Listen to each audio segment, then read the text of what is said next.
Hai, Assalamualaikum warahmatullahi taala wabarakatuh. Alhamdulillah, baik. Kita teruskan ke subtopik 7.3 akhlak dalam undang-undang. Okey. Akhlak dalam undang-undang, bagaimana undang-undang ini dapat membentuk akhlak yang baik, okey? Kenapa perlunya ada undang-undang? Ya, untuk menjaga kepentingan manusia dan masyarakat, untuk mencegah dari kerosakan, untuk membaik pulih, untuk memberi peringatan. Bukan itu sahaja, undang-undang bukan sekadar memberi nasihat, memberi peringatan, warning dan sebagainya. Tapi bagi mereka yang tak makan saman, yang masih buat walaupun dah peringatan banyak kali dilakukan, maka di sinilah peranan undang-undang untuk menghukum mereka yang bersalah. Okay? Jadi jangan fikir undang-undang ni akan menghukum kita. Undang-undang Islam ni sifatnya menghukum. Tidak. Tetapi ia adalah untuk memberi peringatan, untuk menjaga hak asasi manusia. Ya? That's why dalam peruntukan di dalam Al-Quran dan juga hadis, ya, ada perkara yang ada yang do's and don'ts, ada yang benda yang boleh buat, yang halal dan juga haram. Ya, ada yang halal, ada yang haram buat. Kenapa? Ada yang do's and don'ts ini dalam undang-undang Islam. Kerana inilah untuk memenuhi maqasid syariah. Apa itu maqasid syariah? Maqasid syariah adalah, maqasid ni adalah kata plural ataupun kata jamak kepada qasada, ya, bermaksud tujuan, ya, tujuan, ya.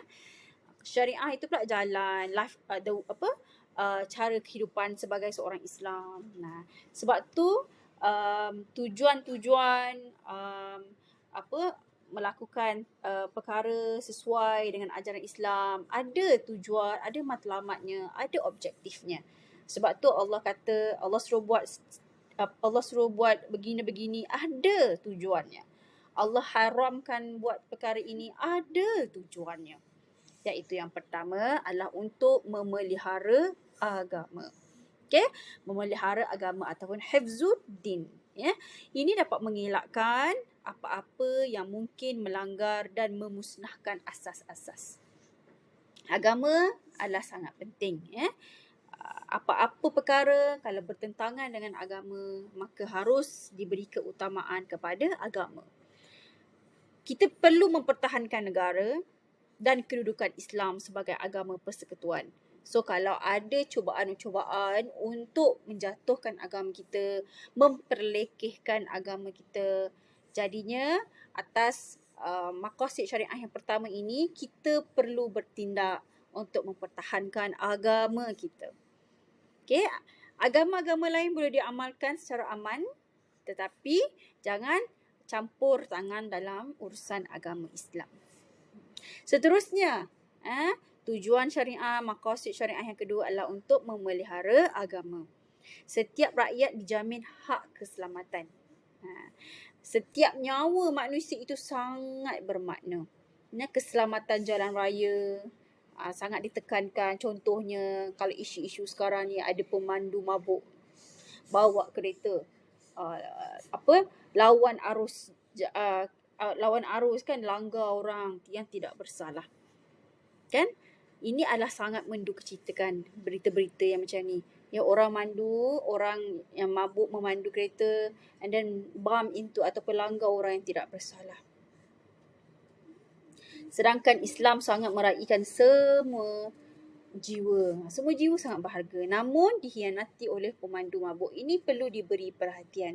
So, perlukan hukuman yang tegas kepada mereka yang mabuk, satu, dan bawa kereta pula waktu sedang mabuk.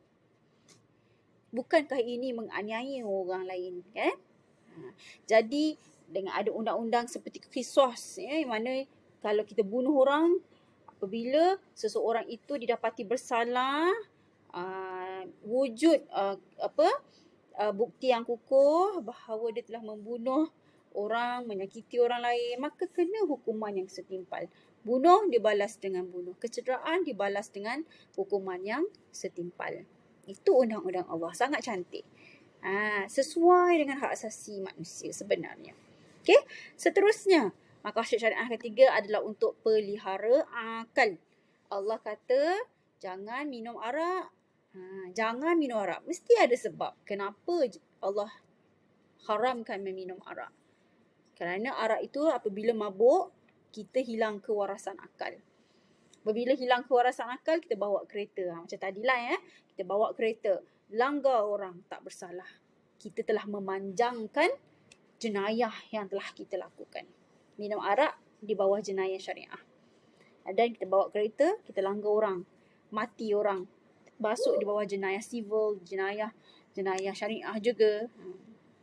Dan lagi panjang jenayah yang dilakukan. Sebab tu ada ulama mengatakan, minum arak ni adalah raja segala maksiat. Apabila kita dah konsum arak, kita minum arak, kita mabuk, hilang akal. Akal kita ni yang sepatutnya berfungsi untuk membimbing hati-hati ataupun jiwa yang lain-lain ini, tapi akal kita pun dah tak waras. Okey? Sebab itulah Allah haramkan arak yang memabukkan ini. Keempat adalah untuk memelihara keturunan. Allah kata la taqrabu zina. Contoh jangan mendekati zina. Bukannya jangan buat zina, jangan dekati zina. Maksudnya jalan menuju zina tu pun dah kena tutup. Sebab apa haram zina? Sebab apa haram? Kadang-kadang kita tahu kita nak berseronok je, kita tahu apa pros and cons je. Mestilah tak ada pros pun, cons je ada untuk zina ni. Sudah pasti mungkin dapat nikmat sahaja, tetapi nikmat itu adalah fata morgana sahaja. Namun kemafsahadan di sebalik zina itu sangat besar, yang mana kadang-kadang tak terfikir oleh otak kita. Allah Maha tahu di sebalik setiap pensyariatan yang Allah telah tetapkan. Apabila kita berbebas melakukan zina, keturunan pun cacar marbah, tak tahu mana satu mak, mana satu ayah. Sebab terlalu banyak orang yang dilakukan maksiat bersama, iaitu berzina tersebut. Dah tak tahu benih daripada benih mana. Allahu Rabbi. Sebab tu Allah kata janganlah taqrabu zina. Mesti ada sebabnya. Inilah antaranya untuk pelihara keturunan kita. Kelima, pelihara harta kita. Daripada mana harta kita peroleh? Adakah halal, ada haram? Adakah ada kait dengan riba? Ada kaitan dengan judi ke tak? Kalau hasil daripada hasil yang haram jadi darah daging kita, maka akan membentuk hati yang keras dan sebagainya apabila hasil itu pun daripada hasil yang tidak patuh syariah. Okey. Selain itu, contohnya kita dapatkan harta daripada mencuri. Contohnya, kita curi harta orang lain. Kita tak bekerja tapi kerja kita curi, ambil harta orang lain. Dah menganiaya, menzalimi orang lain. Kita mengambil harta orang lain untuk kesenangan hidup kita. Kita senang lenang tidak bekerja. Sebab tu Allah kata kalau untuk orang yang mencuri ni, potong tangan dia. Potong tangan dia supaya dia dapat memberi peringatan bahawa mengambil harta orang lain tu adalah satu kezaliman yang sangat besar, yang menganiaya, menzalimi hak orang lain. Okey. Allahus Samad. Okey. Selain itu, contoh akhlak dalam undang-undang, maksiat zina dan pergaulan bebas tertakluk kepada undang-undang jenayah syariah negeri ni. Antara zina ada peruntukannya, pergaulan bebas ada peruntukannya, LGBT contohnya lelaki berpakaian dengan perempuan, perempuan berpakaian dengan lelaki, juga ada peruntukannya di bawah undang-undang jenayah syariah negeri. Kedua, haram mencuri dan merompak. Seperti mana saya cakap tadi, bila mencuri kita mengambil harta orang lain without their consent, tanpa concern orang. Maksudnya kita ambil, tak mencuri takkanlah kita minta izin kan. Mestilah kita ambil tanpa pengetahuan orang lain, dan ini telah mencerobohi harta orang lain.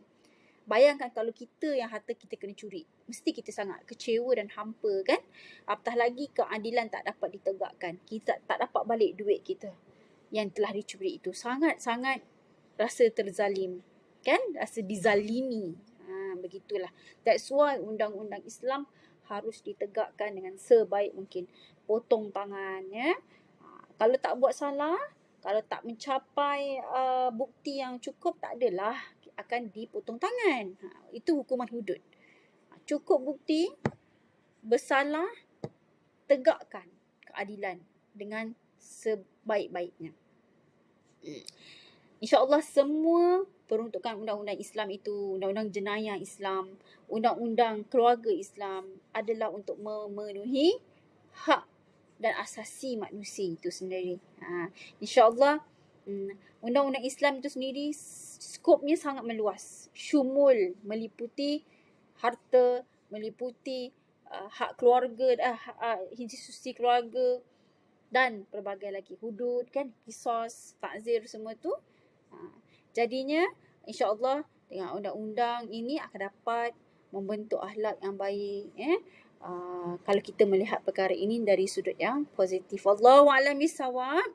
Terus patuhi undang-undang Islam, ikut apa yang telah Allah syariatkan. Semoga kita semua terpelihara daripada ujian di dunia dan akhirat. Assalamualaikum. Jumpa lagi.